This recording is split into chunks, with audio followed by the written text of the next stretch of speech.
May nagrereklamo na isang senador natin. Naku, hindi nyo sinabi sa akin. No? Kala ko enjoy dito sa Senado. Hindi pala. Yan po ang nasabi nila ni Robin Padilla. Robin, hindi enjoy sa politika. Aba, bakit ka nandyan? Ano ginagawa mo dyan? Siguro ata, akala ng ating magiting na senador. Ano po? Akala ho yata niya, kagaya ng That's Entertainment, kagaya ng pagiging artista, sa Senado ho, nagkamali ho yata ng napasukan, mga boss, chief amo, sir. Kaya ngayon, ayan, nababagot si Idol. Siguro akala niya, naku, dito, ano lang. Ano ba yung kinanta niya? Wonderful Light, it's late in the evening. Kala niya yata, pag ganun-ganun lang ho sa loob ng Senado, mga kababayan. Alam niyo po, kapag kayong talagang ikaw hindi mo maarok kung ano yung mga pinag-uusapan, hindi mo makuha kung ano yung mga pinag-uusapan, maboboard ka po talaga doon. Hindi ka mag-e-enjoy talaga, mga bossing. Sobrang bulok ng sistema natin. Yun din naman ang napapansin namin sa iyo kung paano ka kumilos dyan sa Senado Ano ho? Sobrang bulok daw ho ng sistema ng ating bansa. Alam natin ho yun, mga kababayan, pero meron bang ginagawa si Robin Padilla para tumaas naman ho ang antas? No? Especially dyan sa kinabibilangan niya bilang senador. Kung magrereklamo ka lang at hindi ka naman din gagawa ng solusyon, wala din. Hindi ho kasi yan kantahan lang, yung natipuan mo, tapos ako ho mga kababayan, pasensya na Senator Robin Padilla. Kumbaga kasi kayo naman, sinasamantalan nyo lang naman yung kasikatan ninyo Sinasamantalan nyo lang naman yung ating mga kababayan, no? Na, iboto nyo ako, may gagawin ako sa Senado. Kapag ako ay nailuklok ninyo, aayusin ko, ganito, ganyan, ganyan, ganyan, ganyan ang inyong mga sasabihin. Pero ang totoo ho, mga kababayan, pagdating sa loob ng Senado, ayun, tameme. Ayun. Yung pala ang pakay ipagtanggol si dating Pangulong Duterte, si Kibuloy. Mga kababayan. Kaya ho, ayan, naboboring yung mama. Di ho ba? Lalo na ho mga kababayan, kapag hindi mo talaga gusto ang iyong ginagawa, maboboard ka ho talaga dyan. No? Sasabihin mo, hindi pala enjoy dito. Kala ko, masaya dito. Ganun talaga masasabi niya. Akala ko, pa singing-singing lang dito. Sheryl Santa Maria, shout out sa iyo. Annalisa Oso, shout out sa iyo. Si Robin, itapo na yan sa West Philippine Sea. Sabi ni Reynaldo C. Si Robin, itapo na yan sa West Philippine Sea at ipakain sa mga gutom na mga pating. Yang West Philippine Sea na nga ho yan, mga kababayan Para ho sa akin, kung ano-ano pinagsasasabi ng senador na Robin Padilla. Para po sa akin, sabi ni Binoy, para po sa akin, masyado akong natatapakan sa hakbang ng Pangulo. Ha? Kasi ang gusto yatang style ni Binoy, mga kababayan, yung style ni dating Pangulong Duterte. Na ano ho, kapag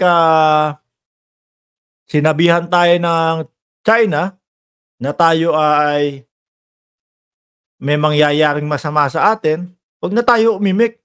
Sundin na lang natin yun. Hindi pwede yun, mga kababayan. Mawawalan ho tayo ng teritoryo. Mababawasan ng ating teritoryo na isa ho sa kauna-unahang nagtanggol para hindi ho tayo masakop ay ang idol o idolo ng ating senador na si Andres Bonifacio, mga kababayan.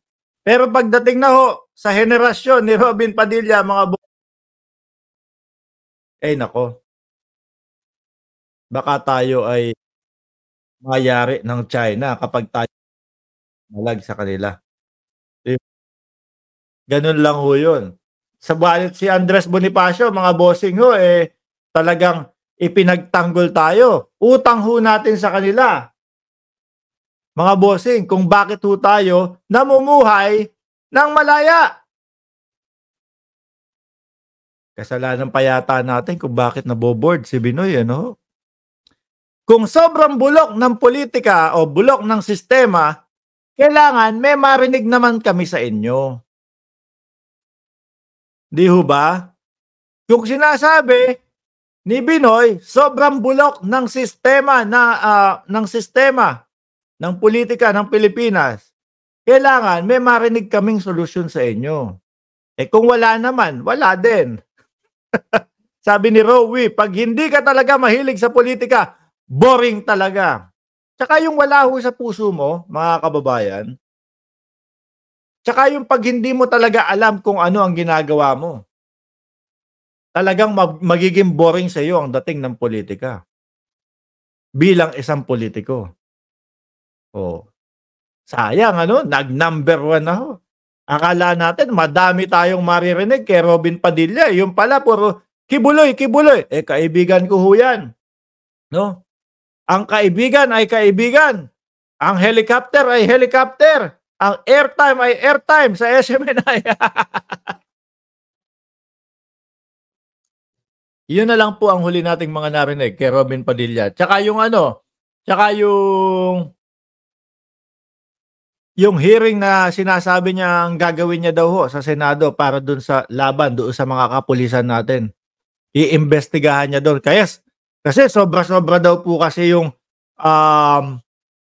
nag-aabang sa best friend niya o doon sa kaibigan niyang si Kibuloy, mga bossing. Bakit naman daw ho kasi ganong kadami yung pinadala? O, wala ho tayong may ibang marinig dito kay Robin Padilla, mga kababayan, kundi pagtanggol si Kibuloy, pagtanggol si Duterte,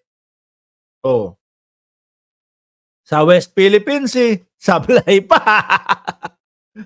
Anyway, sir, subukan mo, baka madaan mo ulit sa Wonderful Tonight. Kung madadaan ulit, nako, nakakalungkot isipin. Ano po, yung kaibigan na si Ipe sa Philip Salvador. Ikaw ang dahilan kung bakit hindi makakapasok yun sa bilang senador. Siyempre, ang pagbabasihan ng taong bayan ngayon, mga bossing, eto, si Ipe at si Binoy, kumbaga, iisa lang ang estilo niyan eh. Iisa lang ang itsura nila kung paano kumilos at yung pag-iisip ho ba, mga kababayan, no?